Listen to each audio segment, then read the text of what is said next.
Hi everyone, my name's Laura and I'm the Specky Seamstress. Welcome back to my channel. Today I'm going to talk about my favourite maternity makes, from some from my previous pregnancy and some from this pregnancy. So stay tuned if that's something that you're interested in. Now for those of you who watched my previous video, I am wearing the same clothes. It is not the same day. I am 7 months pregnant. There are limited clothes that fit me. That is life right now. No judgment, please. But this has been a really requested video since I made my return. I'm planning on filming immediately after this my favourite makes for pumping access, because I exclusively pumped for my toddler and will do so again for this baby. But I think it's worth splitting out into two, because they are different functionalities of clothing, although there is some crossover, and also I just like to talk too much, so let's try and not have too much going on in one video. Maybe we'll try. So I have some notes. I've downgraded, upgraded, I don't know, I've changed from my laptop to just have some handwritten notes for the patterns I'd like to talk about. But I kind of want to start by saying that maternity clothes for me were a slightly odd decision-making process, because you're pregnant for long enough that you want some things that make you feel nice. You're not pregnant for long enough to make lots of things or to buy lots of things that are specifically for pregnancy, or at least that's how I felt. I didn't want to be in specific maternity makes that I then couldn't wear later. So I have that was kind of a specific requirement for me around maternity stuff, where I didn't make anything specifically maternity, although I did make a few adaptations to things to make them last a bit longer through pregnancy and then be able to change them back for postpartum.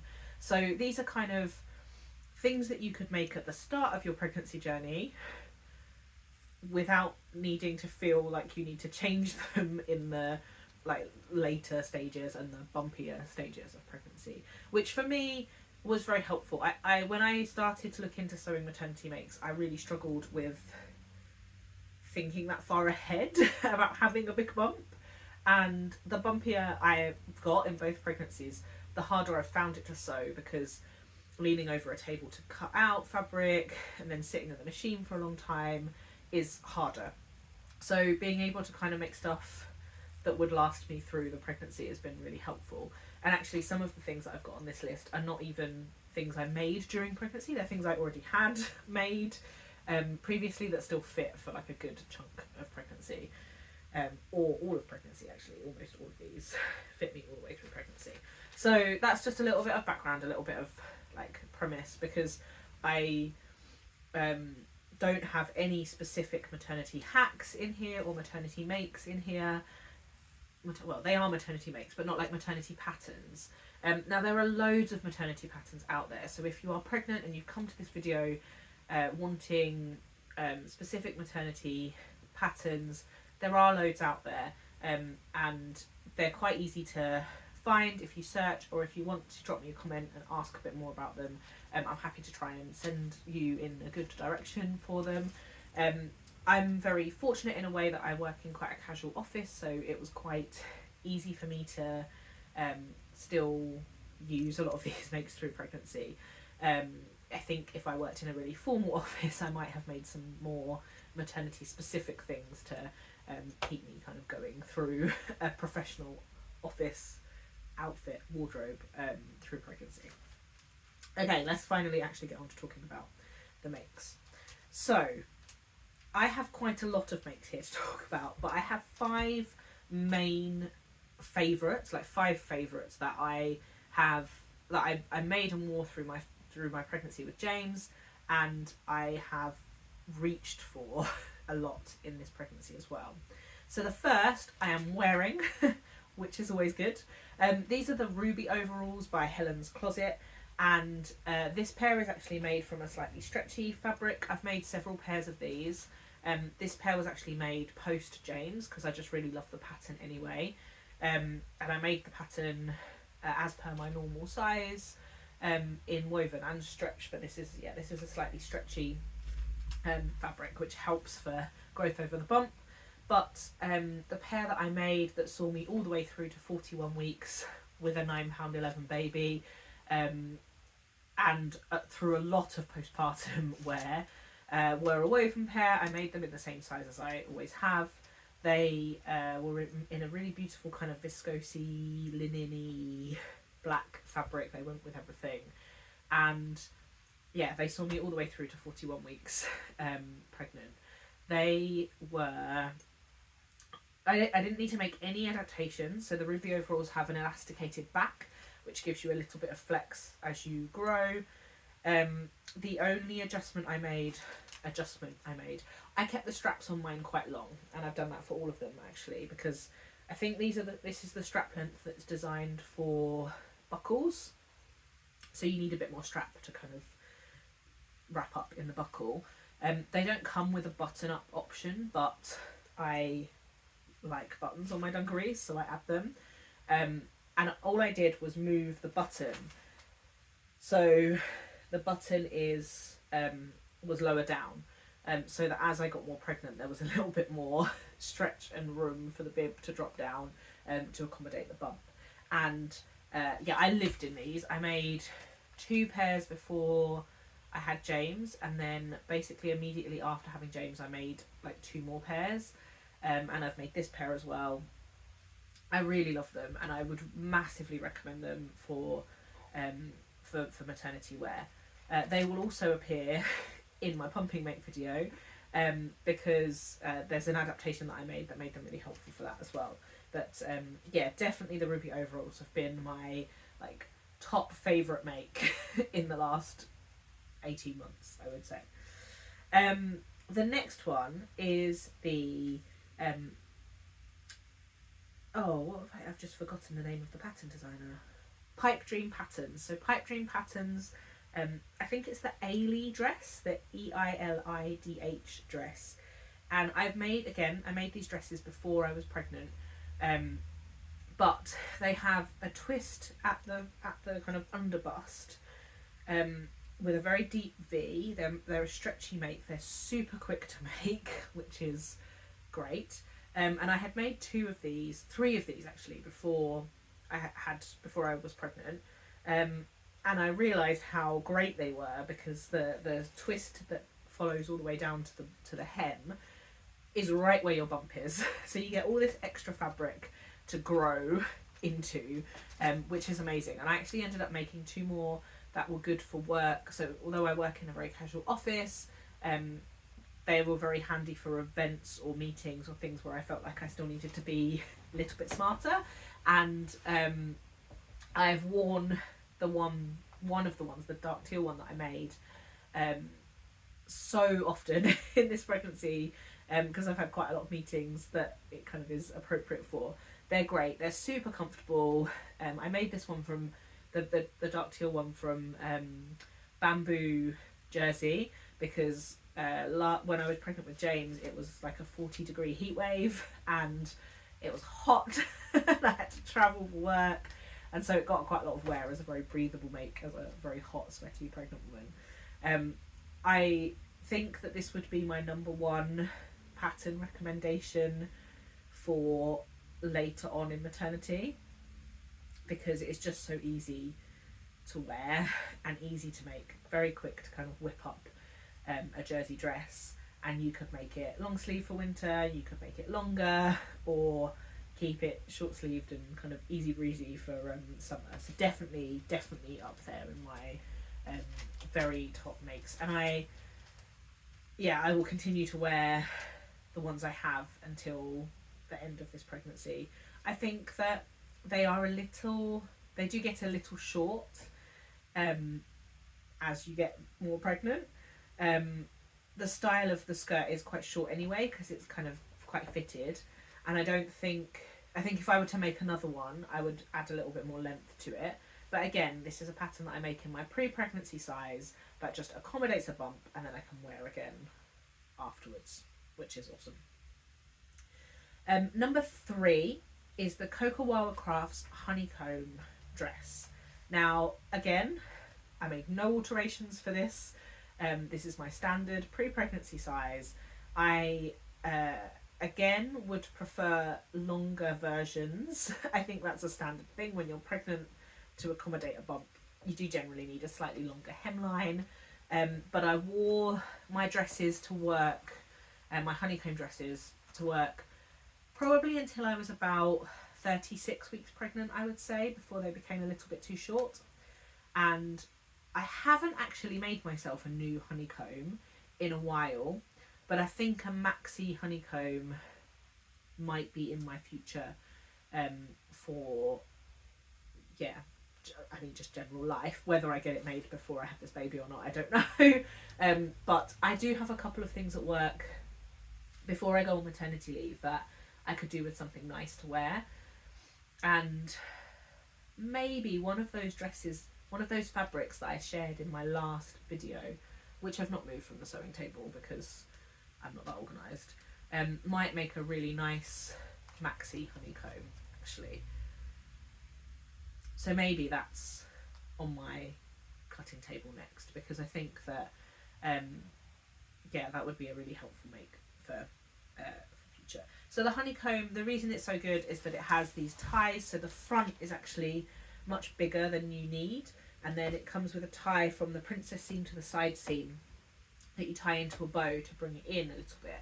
So the back is quite fitted, and then the front, well, it's not really fitted, because I don't think any of the Cocowawa Crafts patterns are particularly fitted, but it's more fitted at the back than it is at the front, which is unusual. I think a lot of patterns, if they're going to have room and ease, it tends to be like at the back with elastic pulled in rather than at the front with ties. So the honeycomb is like naturally accommodating to a growing front area with a bump.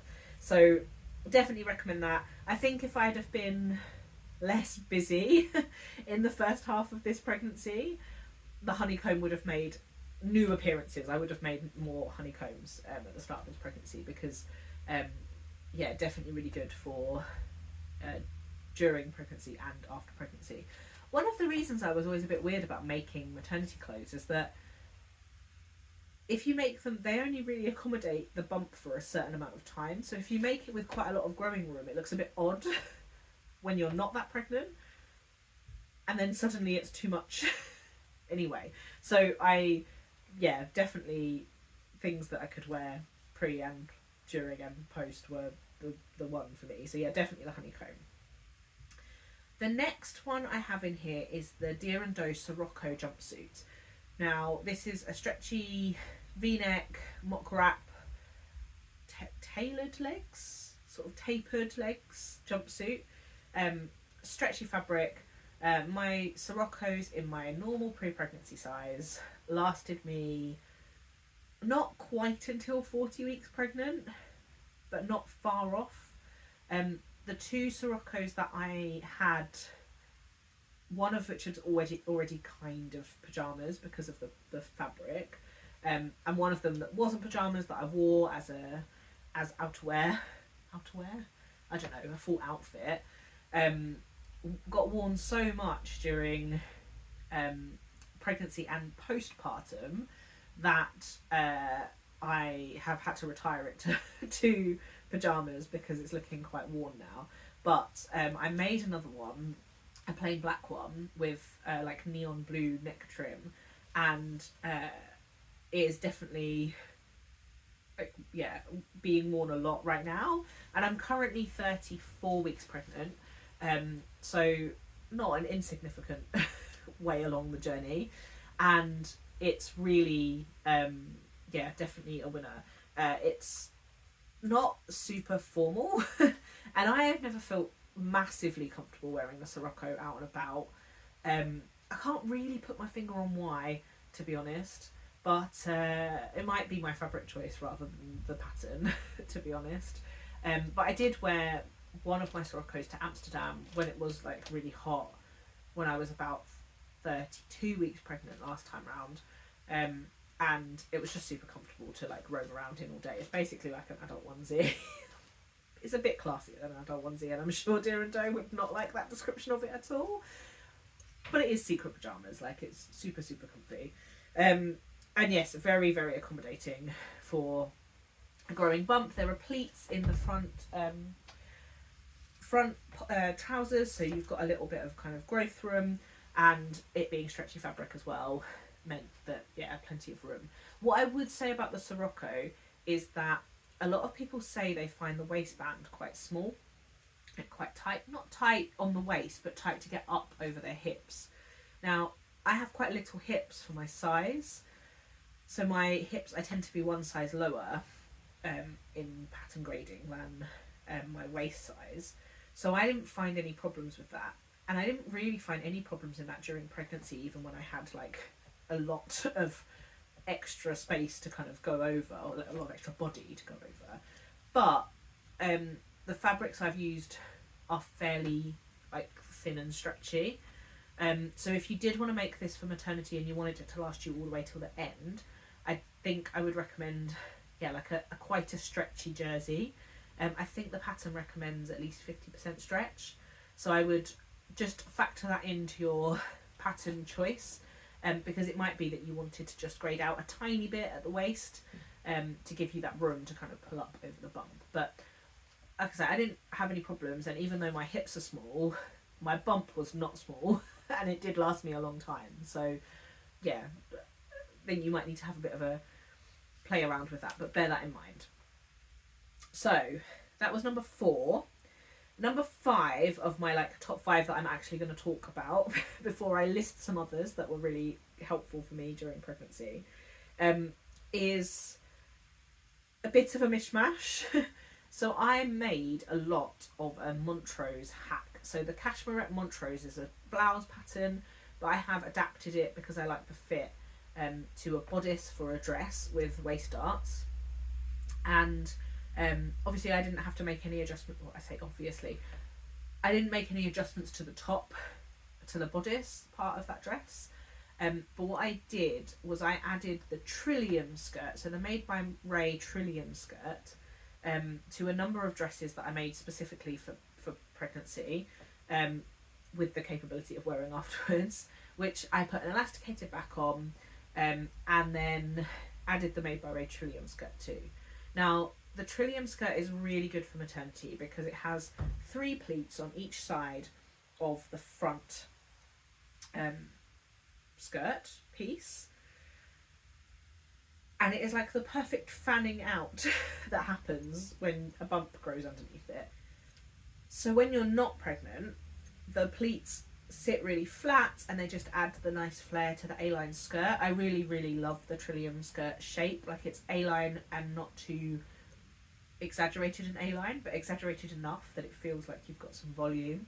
But when you're pregnant, your bump just sort of pushes the pleats out a little bit, and you just get this nice kind of fanning over your bump, which I found really good throughout pregnancy. And I made probably 3 or 4 dresses with that skirt, with variations of hacks of the bodice, in a midi length to accommodate bump again. And what I did was, when I attached the bodice to the waist of the skirt, like at the waist seam, I increased my seam allowance from the side seams up to the middle of the front. So I made kind of a curve to accommodate the bump, but I didn't cut the excess fabric from the bodice. I left that excess in there so that I could unpick that seam and re-sew it as normal for post-pregnancy, because obviously the challenge with anything with a waist seam in it is that your waist kind of has extra bump attached to it. Like, your waist doesn't disappear, but the waist seam would naturally rise up over the bump, and you end up with kind of a little bit of excess fabric. So effectively I just took that excess out in the seam allowance, but left the fabric there so that I could alter it later. I haven't altered any of them yet, which is good because I'm now pregnant and I can use them again. But these dresses, particularly when it was really hot in summer, they were a really nice way for me to feel still quite like myself and my own style, because I wear a lot of dresses, and it was just more like really super comfortable. I felt like I was still quite presentable at work, and yeah, they were just really nice makes for me to wear. So that is the only like maternity hack that I made, but it was a super simple one to do. Basically, I overlocked the edges of my bodice and my skirt separately, and sewed the seam so that there was kind of two pieces. I didn't overlock the seams together. I left that fabric separate so that it was easy for me to adapt later. If you're interested in me talking a little bit more about that in a video, let me know, because I think that was quite rambly in a description, and I'd be happy to kind of show, because I think I might do that for another dress in the not too distant future. But yes, it just gives you a little bit more bump shape, but you can drop it back down to a normal waist seam afterwards, because I like a waist seam. So it's helpful to be able to kind of drop it back. So they are my top 5 maternity makes. Now I just wanted to rattle through 5 more things that have also been really useful. I'm looking at it and I'm like, actually there's 6. Am I going to cut one out, or am I just going to rattle through them? I'll just rattle through them. These are ones that I've worn in both pregnancies and been very happy with, but are not like my standout top 5. So I've got the Jennifer Lauren handmade Kinfolk dress. I've talked a little bit about that in my previous video. Maxi length version, really good. Little waist bit goes up over the bump, quite helpful. The Sasha Starlight side tie dungarees, I've talked about plenty in my last couple of vlogs, so you can go back and find out more about those. Very accommodating for a growing bump. The Ellie and Mac tray Belle, which is a stretchy mock wrap front dress. Yeah, just very comfy for a I think any stretchy dress is probably just as good, but I just like the tray Belle. The by hand London Leo dungarees, which are just kind of massive, big dungarees, very easily accommodating on a bump in your pre-pregnancy size. And then also the Sicily slip dress by Sewing Masin. I should really figure out how to say that, because I talk about them enough.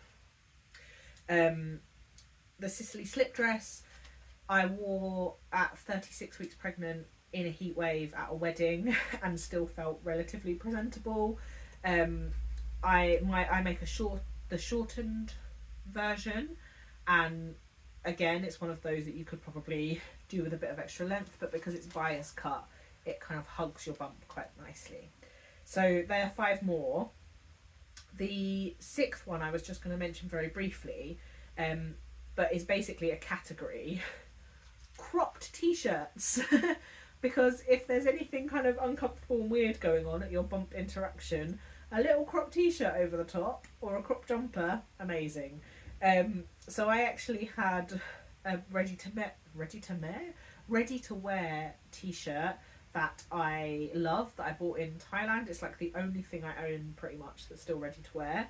And I copied the pattern and made myself a couple of little t-shirts to go over the top of dresses, just to give like a little bit of bump definition, and to just kind of, yeah, make the outfit feel a little bit more put together. So that's kind of my sneaky 6th. I also have a sneaky make this for postpartum because it's the most comfortable thing in the world pattern to share, which is the Georgian Ginger Malibu. So I've talked a little bit about the Georgian Ginger Malibu because I'd like to make a woven hack this year in a video a few weeks ago.